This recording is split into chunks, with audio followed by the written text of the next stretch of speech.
اس بلا کا خاتمہ کیا جا سکے۔ جوزفائن چلی گئی۔ وہ اس شام ایک ادھیڑ عمر آدمی کو اپنے گھر لے آئی۔ یہ ڈاکٹر میکائل تھے جس کے بال سفید ہو چکے تھے، لیکن اس کی روشن آنکھیں حرارت کا احساس دلا رہی تھیں۔ جوزفائن نے اس وقت تک اسے مہاراجہ اور بلرام کے بارے میں کچھ نہیں بتایا تھا۔ وہ ان دونوں کو اسی اسٹور میں چھپا کر گئی تھی جہاں وہ جا کر چھپا کرتے تھے۔ آپ یہاں اطمینان سے باتیں کر سکتے ہیں مسٹر میکائل، کیونکہ یہاں جاسوسی کرنے والے آلات نہیں ہیں۔ یہ تو بہت اچھی بات ہے۔ ظاہر ہے تم کو تو خصوصی رعایت حاصل ہوگی ہی۔ یہ رعایت حاصل ہوئی نہیں ہے بلکہ حاصل کی گئی ہیں۔ شاید آپ کو معلوم نہیں کہ مسٹر میکائل، میں بھی یہاں رہنے والے ان ہزاروں لوگوں سے مختلف نہیں ہوں جو یہاں سے بے بسی کی زندگی گزارے ہیں۔ کیا کہہ رہی ہو تم؟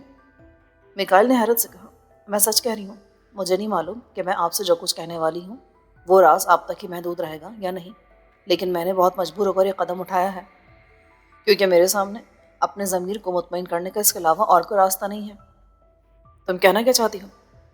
ہم دونوں کو ایک دوسرے پر اعتماد کرنا پڑے گا مسٹر میکائل۔ یہ درست ہے کہ لیماک میرا بھائی ہے، اس کا میرے علاوہ کوئی نہیں ہے۔ ہم دونوں نے ایک دوسرے کے ساتھ بہت محبت بھی کی ہے، لیکن اب میرے اور اس کے راستے بالکل مختلف ہو گئے ہیں۔ اس نے شیطانیت اختیار کر لی ہے، اب وہ کسی کا دوست نہیں رہا۔ تم ٹھیک کہتی ہو، لیکن میں…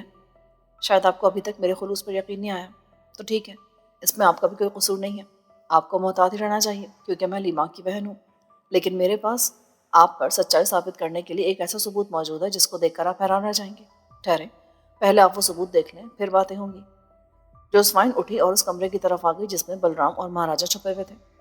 تم دونوں کو میکائل کے سامنے چلنا ہوگا۔ ہو سکتا ہے کہ یہ جوا ہو، لیکن خطرہ تو مول لینا ہی پڑے گا۔ ٹھیک ہے، میں تیار ہوں، اور میں بھی۔ وہ دونوں جوزفائن کے ساتھ ڈرائنگ روم میں آئے جہاں میکائل بیٹھا تھا۔ میکائل جوزفائن کے ساتھ دو آدمیوں کو دیکھ کر حیران رہ گیا۔ اس کے تاثرات یہ بتا رہے تھے کہ وہ ان دونوں کو نہیں پہچانتا۔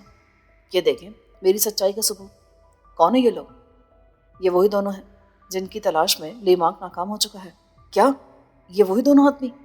ہاں، یہ وہی دونوں ہیں جو جنگل سے غائب ہوئے تھے، یعنی بلرام اور مہاراجہ آف نیلم گڑھ۔ اوہ، اب میں سمجھا۔ تو ان دونوں کو تم نے پناہ دے رکھی ہے، اسی لیے انہیں تلاش نہیں کیا جا سکا۔ جی ہاں۔ اب بتائیں کہ آپ اب بھی یہ سمجھتے ہیں کہ میں اپنے بھائی کا ساتھ دے رہی ہوں؟ ہرگز نہیں۔ تم نے لیماک کے مخالفین کو پناہ دے رکھی ہے، اس سے بڑا ثبوت اور کیا ہو سکتا ہے؟ اور اب میں بھی یہ کھل کر کہہ رہا ہوں کہ میں بھی تمہاری طرح ایک زندہ ضمیر کا انسان ہوں، اس لیے اس کے منصوبوں اور ارادوں سے مجھے اختلاف ہے، لیکن میں اس کے خلاف کچھ اس لیے نہیں کر سکتا کہ برائی کے سمندر میں میری حیثیت ہی کیا ہے، ایک قطرے کی طرح۔ میں اس کی طاقت اور ذہانت کا مقابلہ نہیں کر سکتا، اس لیے خاموش ہو کر رہ گیا۔ آپ نے اسے دل سے برا سمجھا مسٹر میکائل، اس لیے آپ بھی ہمارے ساتھ اس جنگ میں شریک ہیں۔ بلرام نے کہا، لیکن ہماری یہ بے معنی جنگ کوئی اہمیت نہیں رکھتی۔ ہم لیماک کے مضبوط قلعے میں کوئی رخنہ نہیں ڈال سکتے۔ کئی بار میں نے ایسی خواہش کی، لیکن ہر بار اپنے دل کو محسوس کر کے رہ گیا۔ اب یہ حالت ہو گئی کہ کھلی ہوئی بے حس آنکھوں سے اس کے منصوبوں کو تکمیل تک پہنچتے ہوئے دیکھتا رہتا ہوں، لیکن کچھ کر نہیں سکتا۔ اور اب تو اس نے ٹرانسپلانٹ کی بھی تیاری تکمیل کر لی ہے۔ جوزفائن نے کہا، یہ اس صدی کا سب سے بڑا اثر اس کے قبضے میں آ گیا ہے، اور اب وہ اس کی مدد سے جو چاہے کر سکتا ہے۔ فرض کریں اگر وہ پلانٹ ہی تباہ ہو جائے تو کیا ہوگا؟ مہاراجہ نے پوچھا۔ اول تو ایسا ہونا ناممکن ہے، اور اگر وہ پلانٹ تباہ ہوگا تو پھر سب کچھ تباہ ہو جائے گا۔ اس علاقے میں اتنی تباہی پھیلے گی جس کا تصور بھی نہیں کیا جا سکتا۔ اس کی بنائی ہوئی یہ سائنسی بستی اس طرح بھگ سے اڑ جائے گی جیسے اس پر ایٹم بم گرا دیا گیا ہو۔ ایک ایک کر کے ساری عمارتیں تباہ ہو جائیں گی، ارد گرد پھیلے ہوئے سارے لوگ ہلاک ہو جائیں گے، اور یہ عمل سیکنڈوں میں مکمل ہوگا۔ لیماک سمیت سبھی فنا ہو کر رہ جائیں گے، لیکن یہ صرف اسی وقت ہوگا جب کوئی اسے تباہ کرنے کے ارادے سے اس پلانٹ تک پہنچنے میں کامیاب ہو جائے، اور ایسا نہیں ہو سکتا۔ کیا اس پلانٹ کو دوسری چیزوں سے منسلک کر دیا گیا ہے؟ میرا مطلب ہے کہ صرف پلانٹ کی تباہی سے باقی سب کچھ کس طرح تباہ ہوگا؟ بلرام نے پوچھا۔ لیماک نے اپنے اس اہم ترین پلانٹ کی حفاظت کے لیے یہ ترکیب اختیار کی ہے۔ وہ جانتا ہے کہ اگر کسی نے اسے تباہ کرنے کی حماقت کی تو وہ اپنے ساتھ ساتھ ہزاروں دوسرے لوگوں کو بھی تباہ کر دے گا، اس لیے لیماک کے خیال میں اس حماقت کی کوئی جرات نہیں کر سکتا۔ کاش میں کسی طرح اس پلانٹ تک پہنچ سکتا۔ بلرام نے کہا، ویسے میرے ذہن میں اس پلانٹ تک پہنچنے کی ترکیب ہے۔ وہ کیا؟ کون سی ترکیب؟ ویسے تو اس پلانٹ تک جانا مشکل ہے، لیکن اگر لیماک کسی کی نقل تیار کرنے چاہے تو میرا خیال ہے اس شخص کو یقیناً پلانٹ تک جانا پڑتا ہوگا۔ یقیناً، کیونکہ وہ پلانٹ دراصل شیشے کا ایک بہت بڑا کیس ہے جس کے اندر اس شخص کو بند کر دیا جاتا ہے جس کی نقلیں تیار کرنی ہوتی ہیں۔ پھر اس ہال میں موجود اس قسم کے دوسرے کیسوں میں اس شخص کی نقلیں ڈھلنے لگتی ہیں۔ یہ جادو کا سا کھیل لگتا ہے، لیکن اس کی مثال ایسی ہے جیسے کسی شخص کو ایسے ہال میں کھڑا کر دیا جائے جہاں ہر طرف ہزاروں آئینے لگے ہوں۔ ایسی صورت میں وجود تو ایک ہی ہوتا ہے لیکن عکس ہزاروں ہو جاتے ہیں۔ کیا اس پلانٹ تک ہم کوئی خفیہ ہتھیار لے کر نہیں جا سکتے؟ ہرگز نہیں۔ اس کیس کے اندر اس شخص کو بے لباس کر کے لٹا دیا جاتا ہے۔ اور ہاں، ایک بات اور۔ میکائل اس طرح کھڑا ہو گیا جیسے اس کے ذہن میں کوئی بات آ گئی ہو، پھر وہ خود ہی بولنے لگا۔ نو نو، یہ ممکن نہیں ہے۔ کیا بات ہوگی مسٹر میکائل؟ آپ کے ذہن میں اگر کوئی ناممکن ترکیب بھی ہے تو بھی ہمیں بتا دیں، ہو سکتا ہے کوئی راستہ نکل ہی آئے۔ ایک ترکیب ہے تو، لیکن یقینی موت کے ساتھ۔ میں اس کے لیے بھی تیار ہوں، بلرام نے کہا۔ بات یہ ہے کہ میں ہر قسم کے بم بنانے میں ماہر ہوں۔ میں نے ایسے سے بم ایجاد کیے جنہیں صرف تصور کی مدد سے پھاڑا جا سکتا ہے، اور یہ بم ایسی تباہی برپا کر سکتے ہیں جن کا تصور بھی محال ہے۔ میں نے بموں کو مختصر کرنے کا ہنر جان لیا ہے۔ میں ایک انتہائی طاقتور بم کو اتنا مختصر کر سکتا ہوں کہ وہ کوٹ کے بٹن کے برابر ہو جائے، اور کمال یہ کہ اس کی دبا کاری کی قوت اپنی جگہ برقرار رہتی ہے۔ یہ تو بہت اچھی بات ہے۔ اگر مجھے کوئی ایسا بم مل جائے تو میں پلانٹ تک پہنچنے کی کوشش کر سکتا ہوں۔ نہیں، بم مل جانے کے باوجود وہاں تک پہنچنا مشکل ہے۔ اس کی وجہ میں بتا چکا ہوں، یعنی اس ہال تک جہاں وہ پلانٹ رکھا گیا ہے کوئی بھی لباس پہن کر نہیں جا سکتا۔ ہر ایک کو بے لباس ہو کر جانا پڑتا ہے، اور بے لباس ہونے کے بعد بھی حساس حالات پوری طرح اس کی تلاشی لیتے ہیں۔ ایسی صورت میں صرف ایک ہی طریقہ رہ جاتا ہے۔ وہ کیا؟ وہ طریقہ یہ ہے کہ وہ بم جسم کے اندر موجود ہو۔ کیا؟ ہاں، یہ ایک طریقہ ہے۔ اگر اس بم کو آپریشن کے ذریعے کسی کے جسم میں رکھ دیا جائے تو پھر وہ بم اس پلانٹ تک پہنچ سکتا ہے۔ لیکن اسے بلاسٹ کرنے کی ترکیب کیا ہوگی؟ خیال کے ذریعے۔ فریکوینسی ایک کر دی جاتی ہے، اس کے بعد خیال کی لہروں کے ذریعے اس بم کو پھاڑا جا سکتا ہے۔ آپ آپریشن کا بندوبست کریں، میں اس بم کو جسم کے اندر رکھنے کے لیے تیار ہوں، بلرام نے کہا۔ میں نے تم دونوں کے لیے ان ہیروں کو چرانے کا ایک بندوبست کر دیا ہے، رتنا نے موہن اور سوہن کو بتایا۔ موہن سوہن نے بستی کے سردار گووندا کے خاص آدمی رتنا پر ساری صورتحال واضح کر دی تھی، اور اسے اس بات پر اکسایا تھا کہ وہ ان ہیروں کی چوری کا بندوبست کروا دے تاکہ وہ ہیرے چرا کر سرداری کے اصل اختیاروں کو دے دیے جائیں، اور وہ ان ہیروں کی مدد سے اس بستی کے سردار بن کر ان غیر ملکیوں کو باہر نکال دیں جنہوں نے بستی پر اپنا تسلط قائم کر رکھا تھا۔ موہن نے رتنا سے کہہ دیا تھا کہ وہ جب بھی اس قسم کا کوئی بندوبست کرنے میں کامیاب ہو جائے تو آ کر ان کو بتا دے۔ اپنے وعدے کے مطابق رتنا ان دونوں کو یہ بتانے کے لیے چلا آیا تھا۔ اس سے یہ بات بھی ثابت ہوئی تھی کہ وہ اور گووندا اس بستی سے غیر ملکیوں کے تسلط کو ختم کرنے کے لیے کتنے سنجیدہ تھے۔ موہن نے رتنا کو اس پتے سے آگاہ کر دیا جہاں ان دونوں نے اپنی رہائش اختیار کر رکھی تھی۔ رتنا نے آتے ان دونوں کو یہ خبر سنا دی۔ یہ تو بہت اچھی بات ہے، میں سمجھ رہا تھا کہ تم کوئی نہ کوئی طریقہ تلاش کر ہی لوگے۔ ہاں، میں نے اور گووندا نے دونوں نے مل کر اس مسئلے پر بہت غور کیا، بہت سوچا۔ اس طرح گووندا کی سرداری تو ختم ہو جائے گی، لیکن اس کا ذہنی سکون اسے واپس مل جائے گا۔ وہ بہت الجھ کر رہ گیا ہے۔ اس کے پاس دولت بھی ہے اور کسی حد تک اقتدار بھی حاصل ہے، لیکن فائدہ کیا؟ اس کی آزادی سلب کر لی گئی ہے، پہرے بٹھا دی گئے اس پر۔ تم لوگ اپنی آنکھوں سے اس کی حالت دیکھ چکے ہو۔ ہاں، آج رات کسی بھی وقت اس مجسمے کے کسی حصے کو توڑ دیا جائے گا۔ رتنا بولا۔ کیا؟ یہ کیا کہہ رہے ہو؟ یہ کون سی ترکیب ہوئی؟ یہی وہ واحد طریقہ ہے جس کی مدد سے تم دونوں اس مجسمے کے قریب پہنچ سکتے ہو اور موقع دے کر ان ہیروں کو نکال سکتے ہو۔ میں سمجھا نہیں، آخر ہوگا کس طرح؟ اگر وہ مجسمہ کسی جگہ سے بھی ٹوٹ گیا تو ہم اس کے پاس کس طرح سے جا سکیں گے؟ اس کی تم فکر مت کرو، ہم نے سب بندوبست کر لیا ہے۔ تم دونوں مجسمہ ساز کی حیثیت سے اس مجسمے کی مرمت کے لیے اس کے پاس جاؤ گے۔ اس طرح اس مجسمے کے گرد جو الیکٹرانک حفاظتی حصار قائم کیا گیا وہ بھی ختم ہو جائے گا، اور تمہیں ان ہیروں کو نکالنے کا موقع مل جائے گا۔ یہ تو زبردست ترکیب ہے، لیکن ہمیں مجسمہ سازی نہیں آتی۔ کیا ضرورت ہے اس کی؟ ہمیں تو وہاں جا کر دوسرا کام کرنا ہے، موہن نے کہا، پھر رتنا کی طرف دیکھتے ہوئے بولا۔ اس میں کوئی شک نہیں کہ تمہاری ترکیب زبردست ہے، لیکن اس میں خطرہ یہ بھی ہے کہ وہ لوگ اتنے الو نہیں ہیں کہ ہمارے کام کے دوران ہماری نگرانی نہ کریں۔ وہ یقیناً نگرانی کریں گے، لیکن تمہیں جو اوزار فراہم کیے جائیں گے ان میں ایسے بم بھی ہوں گے جو دھوئیں بکھیرتے ہیں۔ ہم نہیں چاہتے کہ مندر کے اس حصے میں خون خرابہ ہو، اس لیے دھوئیں والے بم کا انتظام کیا گیا ہے۔ تم ان ہیروں کو حاصل کرنے کے بعد یا اس سے پہلے ان بموں کے ذریعے بے ہوش کر دینے والا دھواں پھیلا کر خود وہاں سے نکل سکتے ہو۔ یہ دیکھ لو کہ ہم نے تمہارا کام کتنا آسان کر دیا ہے، لیکن شرط ہے کہ تم لوگ ان ہیروں کو مندر سے باہر لا کر میرے حوالے کر دو گے۔ میں باہر ہی کھڑا رہوں گا۔ یہ بات تو ہم نے پہلے ہی کہہ دی تھی آپ سے، موہن نے کہا۔ ہمارا مقصد صرف یہ ہے کہ یہ علاقہ غیر ملکیوں سے خالی ہو جائے، چاہے اس کے لیے کچھ بھی کرنا پڑے، چوری ہی صحیح۔ بس تو پھر ٹھیک ہے، ہمارے درمیان معاہدہ ہو گیا ہے۔ جب تم وہ ہیرے مندر سے باہر لا کر دو گے تو پھر ہم ان ہیروں کو ان کے حقداروں کے حوالے کر دیں گے، اور اس تعاون کے لیے ہم تمہارے شکر گزار بھی ہوں گے۔ مجسمہ سازی کے اوزار، بم اور دیگر ہتھیار تمہیں آج شام تک مل جائیں گے۔ مندر کا بڑا پجاری ہمارے ساتھ ہے، تمہارے بارے میں انہیں بتا دیا جائے گا کہ تم لوگ ماہر مجسمہ ساز ہو، اسی لیے تمہیں اس مجسمے تک پہنچنے میں کوئی دشواری نہیں ہوگی۔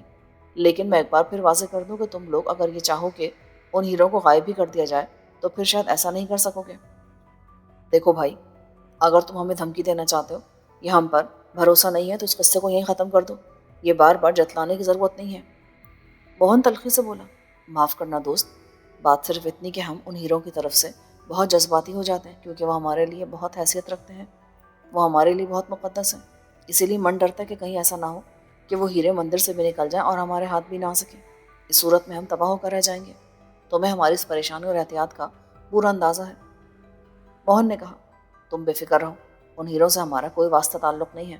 ہمارا کام صرف اتنا ہوگا کہ ہم کسی طرح ان ہیروں کو مندر سے باہر لا کر تمہارے حوالے کر دیں۔ اس کے بعد ہمارا مشن مکمل ہو جائے گا اور ہم یہاں سے چلے جائیں گے۔ ان کے درمیان معاہدہ طے پا گیا۔ رتنا خوشی خوشی واپس گیا۔ اس کے جانے کے بعد سوہن نے موہن سے کہا، کیا تم اس شخص کو بیوقوف سمجھتے ہو؟ یہ تم سے کس نے کہہ دیا؟ پھر جب ہم ان ہیروں کو باہر لائیں گے تو ہمیں گھیر کر ہماری مکمل تلاشی لی جائے گی۔ ایسی صورت میں ہماری محنت کا فائدہ کیا ہوگا؟ سب ٹھیک ہو جائے گا، تم بس دیکھتے رہو۔ ہیرے جب ہمارے پاس ہوں گے ہی نہیں تو پھر وہ برآمد کہاں سے کریں گے؟ کیا مطلب؟ کیا تم وہ ہیرے نہیں چراؤ گے؟ چراؤں گا ضرور، لیکن ان ہیروں کو مندر سے باہر نہیں لاؤں گا۔ میں جہاں بھی جاتا ہوں اپنی آنکھیں کھلی رکھتا ہوں۔ پچھلی بار جب ہم مندر میں گئے تھے تو میں نے ایک ایسی جگہ دیکھ لی تھی جہاں وہ ہیرے چھپائے جا سکتے ہیں۔ بعد میں وہاں سے ان ہیروں کو نکال لینا دشوار نہیں ہوگا۔ لیکن تم رتنا کو کیا جواب دو گے؟ کہہ دوں گا کہ ہیرے چرانے کا موقع ہی نہیں مل سکا۔ موہن نے کہا، لیکن اگر اس نے ہیرے غائب دیکھ لیے تو پھر کیا ہوگا؟ اول تو اتنی دیر میں ہم بہت دور نکل چکے ہوں گے۔ اس کے علاوہ ان ہیروں کی جگہ نقلی ہیرے بھی لگا دیے جائیں گے۔ تمہارا کیا خیال ہے کہ میں نے اپنے منصوبے میں کوئی خامی رکھی ہوگی؟ ایسا ہرگز نہیں ہے۔ میرے پلان میں کوئی کمی بیشی نہیں ہے۔ میں نے بہت سوچ سمجھ کر یہ منصوبہ بنایا ہے، سمجھے؟ مجھے تم پر بھروسہ ہے موہن، لیکن تم نے یہ بھی سوچا ہے کہ ہم یہاں سے نکلنے میں کس طرح کامیاب ہوں گے؟ میرا مطلب اس بستی سے کیسے نکلیں گے؟ اس کا بندوبست بھی ہو جائے گا۔ تو پھر تم لوگوں کو تیاری کر لینی چاہیے۔ ہمیں تیاری کرنی کیا ہوتی ہے؟ ہم تم ہر جگہ خالی ہاتھی جایا کرتے ہیں۔ سوہن خاموش ہو گیا۔ اسے موہن کی باتوں سے اختلاف کی جرت نہیں تھی۔ اسی شام رتنا نے بہت سے اوزار ان دونوں کے لیے بھجوا دیے۔ وہ سارے اوزار مجسمہ سازی کے کام آتے تھے۔ انہی اوزاروں کے درمیان چھوٹے چھوٹے دھواں پھیلانے والے بم بھی تھے۔ اس کے علاوہ 2 عدد گیس ماسک بھی تھے۔ گویا رتنا نے اپنی جانب سے ان دونوں کے لیے مکمل انتظام کر دیا تھا۔ اس تمام سامان کے علاوہ رتنا کی جانب سے 1 عدد زبانی پیغام بھی تھا جو اوزار پہنچانے والے نے انہیں بتایا۔ اس نے بڑے احترام کے ساتھ ان دونوں کو مخاطب کرتے ہوئے کہا، آپ دونوں کے لیے عزت مآب رتنا نے یہ پیغام بھیجوایا ہے کہ آپ کل صبح ہی اپنا کام کر سکتے ہیں۔ آپ کے لیے راستے ہموار کر دیے گئے ہیں۔ ٹھیک ہے، ہم نے ان کا پیغام وصول کیا۔ موہن نے ایک شان سے کہا، ان سے کہہ دینا کہ ہم اپنے منصوبے پر پورا عمل کریں گے۔ یار، کہ کسی قسم کا دھوکہ نہ ہو۔ رتنا کے پیامبر کے جانے کے بعد سوہن نے کہا، وہ کچھ متفکر دکھائی دے رہا تھا۔ کیسا دھوکہ؟ یار تم بھی عجیب آدمی ہو، سارے حالات تمہارے سامنے ہیں۔ یہ تو ہے، لیکن سب کچھ اتنی آسانی کے ساتھ ہو رہا ہے کہ مجھے وشواس نہیں ہو رہا۔ لگتا ہے کہیں نہ کہیں کوئی نہ کوئی گڑبڑ ضرور ہے، ورنہ یہ مہم اتنی آسان بھی نہیں تھی۔ بعض اوقات جب کوئی دشواری اچانک آسان ہو جائے تو اسی قسم کا اندیشہ ہوا کرتا ہے، اسی لیے تمہیں سب کچھ ناقابل یقین محسوس ہو رہا ہے، ورنہ میرے خیال کے مطابق پریشانی کی ایسی کوئی بات نہیں ہے، سب ٹھیک ہے۔ وہ رات انہوں نے بہت دیر تک ایک دوسرے کو قائل کرنے کی کوشش کرتے ہوئے گزاری۔ سوہن کچھ گھبرایا ہوا تھا اور اس کی گھبراہٹ نے اب موہن کو بھی متفکر کر دیا تھا۔ اس کے بھی خیال کے مطابق یہ مہم پہلے بہت دشوار اور تقریباً ناممکن تھی، لیکن اب بہت آسان دکھائی دینے لگی تھی۔ یار، تم نے تو مجھے بھی ہلا کے رکھ دیا ہے۔ موہن بولا، میں تو خود الجھ گیا ہوں۔ میرا مقصد یہ نہیں ہے، میں تو صرف یہ چاہتا ہوں کہ وہاں جانے سے پہلے ہر امکان کا جائزہ لے لیا جائے۔ ٹھیک کہتے ہو تم۔ اب یہی دیکھو کہ ہمارے لیے کون کون سے خطرات ہو سکتے ہیں۔ اگر یہ سوچا جائے کہ رتنا نے ہمیں گرفتار کرانے کی سازش کی ہے تو یہ خیال اس لیے کوئی اہمیت نہیں رکھتا کہ وہ یہی کام ابھی بھی کر سکتا ہے۔ وہ اگر ابھی چاہے تو کچھ سپاہیوں کو بھیج کر ہمیں پکڑوا دے۔ اس کے لیے اتنا لمبا چوڑا منصوبہ بنانے کی کیا ضرورت ہے؟ کیوں، ٹھیک ہے نا؟ اب اگر فرض کرو وہ اس وقت کا انتظار کر رہا ہے جب ہم ان ہیروں کو لے کر مندر سے باہر نکلیں، تو اس وقت ہیرے ہمارے پاس ہوں گے ہی نہیں، لہٰذا اس کا یہ حربہ بھی ناکام ہو جائے گا۔ سب سے اہم بات ہے کہ ہم لوگوں نے بھی ایک دنیا دیکھ رکھی ہے۔ کیا گووندا اور رتنا کے لہجے اور انداز سے یہ ظاہر ہوتا ہے کہ انہوں نے ہمارے ساتھ دھوکے کا پروگرام بنایا ہے؟ نہیں، ایسا تو نہیں لگتا، بلکہ وہ دونوں تو اس معاملے میں مخلص لگتے ہیں۔ بس تو پھر بات ختم ہو گئی۔ فالتو کا وہم مت کرو، اگر اب یہ سوچتے رہے گا نا تو پھر کچھ بھی نہیں کر سکیں گے۔ ٹھیک ہے، جو ہوگی دیکھی جائے گی، سوہن نے کہا۔ وہ دونوں دوسری صبح بہت جلدی مندر تک پہنچ گئے۔ موہن کا خیال تھا کہ کام جتنی جلدی ہو جائے اتنا ہی بہتر ہے۔ وہ دونوں اس سے پہلے بھی مندر آ چکے تھے، لیکن اس بار ان کے روپ پہلے سے بالکل مختلف تھے۔ وہ پہلے تاجر بن کر آئے تھے اور اب مجسمہ ساز بن کر۔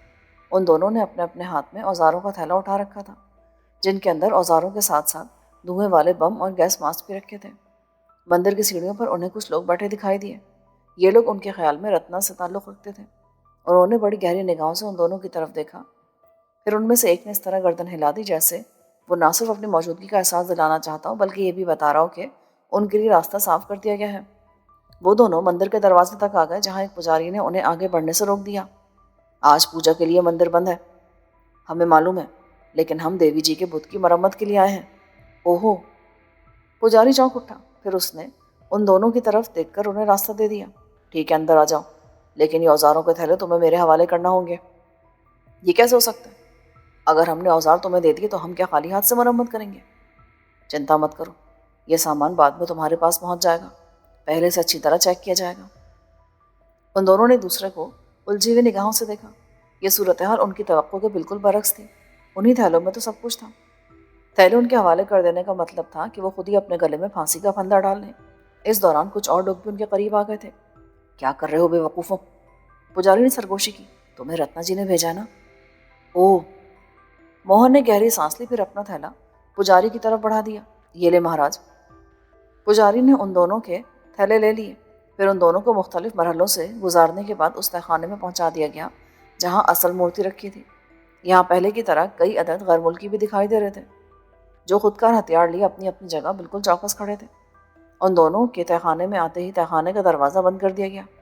موہن سوہن کے لیے یہ ایک بہت بڑی بات تھی کہ ہال میں موجود محافظوں کو ہٹایا نہیں گیا تھا، اور اس سے بڑی بات یہ تھی کہ وہ مورتی بالکل صحیح و سالم تھی، اس کا کوئی بھی حصہ ٹوٹا ہوا دکھائی نہیں دے رہا تھا۔ ان دونوں نے بیک وقت بوکھلا کر اپنے چاروں طرف دیکھا، اور ٹھیک اسی وقت اس تہہ خانے میں گیس پھیلنی شروع ہو گئی۔ یہ ایسی گیس تھی جس نے ان دونوں کو بے ہوش کر دیا۔ ان کے جسم بے جان ہو کر ایک طرف لڑک گئے۔